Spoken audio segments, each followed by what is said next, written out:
American Express's tagline is, "Don't leave home without it." But seeing as how about 2 out of 100 merchants actually accepts it, it makes more sense for this well-crafted advertising line to be bestowed upon our beloved iPhones.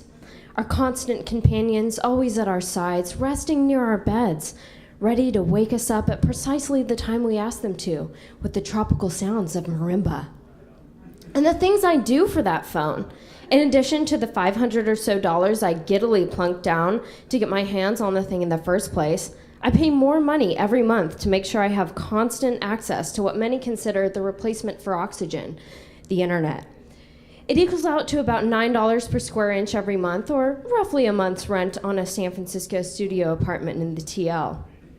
I even text from inside my bag to keep it safe from muggers' eyes. Because staring into your bag with one arm deep inside and occasionally giggling at funny messages definitely doesn't scream, "There's a phone in here just waiting for you to strong-arm it from my grip and run down to the black market on 7th to sell it for the approximate cost of a new pair of bedazzled jeans." The few times I accidentally left it at home resulted in a wave of alarm that ended in a desperate need to find a bathroom. Some of you may know it by its more scientific name, panic poops. I sprinted up and down 4 flights of stairs, my 5'2" frame magically transforming into a, depending on the day, magically transforming into a gazelle mountain goat hybrid just to retrieve my phone from my apartment and still make the bus.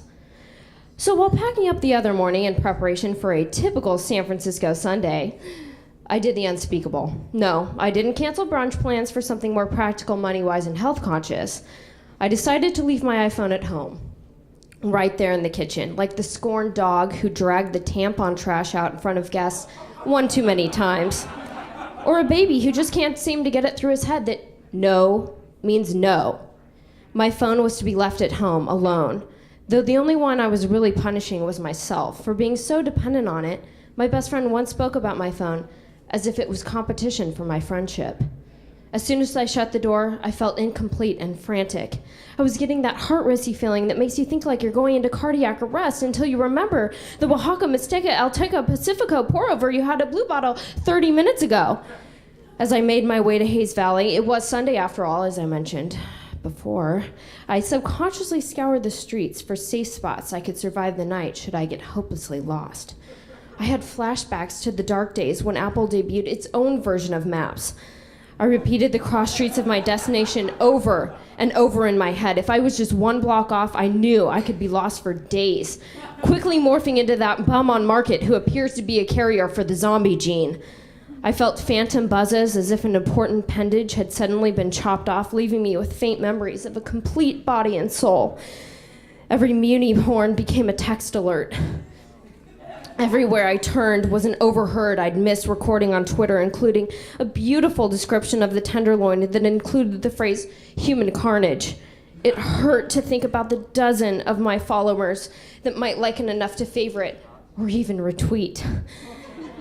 As I reached my destination, I tried to tally the points I was missing out on in Foursquare, and how this time next year, when I got my time hop roundup of what I was up to exactly 365 days ago, there would be nothing.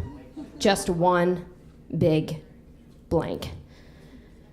Naturally, I started questioning my existence until a new, terrible thought crept into my head. A missed emergency call from my mother.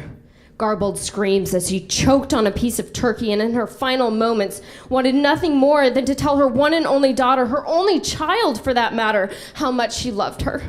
Yes, me leaving my phone at home would most certainly lead to my mother dying alone with nothing but a plastic bag of cold cuts by her side.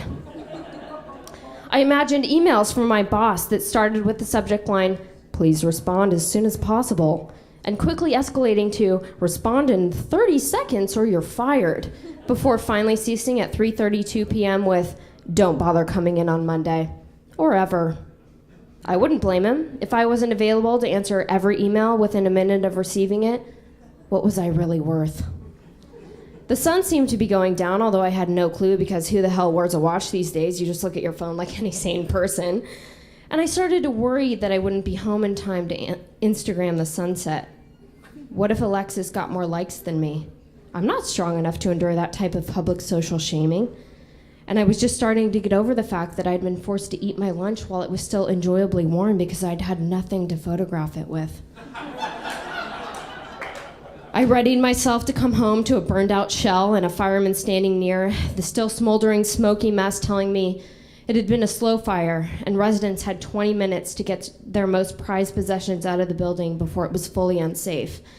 He'd tell me they called everyone who wasn't already home. Didn't I get the message? When I finally did get home to a shockingly not burned down apartment, I didn't run to my phone like you might assume. I circled it, like a dog inspecting a piece of ice that just mysteriously dropped out of the ice maker. The Wyatt Earp Western gunslinger standoff music started echoing in my head. If I didn't slide to unlock and punch in my passcode, that meant the horrors I knew were waiting for me wouldn't be validated. After working up the courage to face my dismal future, I picked up my phone and prepared for the worst. But instead, I found nothing. Absolutely nothing. Because while I'd spent the past 7 hours obsessing over my phone, it had been busy running itself out of battery power. Ladies